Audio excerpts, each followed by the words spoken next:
Sinusubukang sapawan ang nag-iisang king ng mga rapper. Kaso lahat ay bumagsak, palpak, wasak, trippings, no counter. May ibang sumasabay pero talagang mahirap matalo. Dami ng sumasakay pero ako lang ang nakaupo sa trono.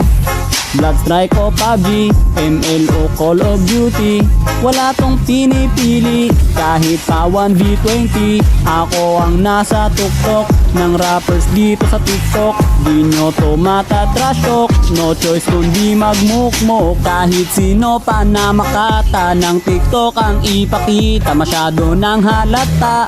Lahat yan malalata, wala nang dapat pang masabi. Hinahamon ko si Almighty, anong masasabi mo boy? Rap battle tayo, unggoy. Oy, oy, oy, oy.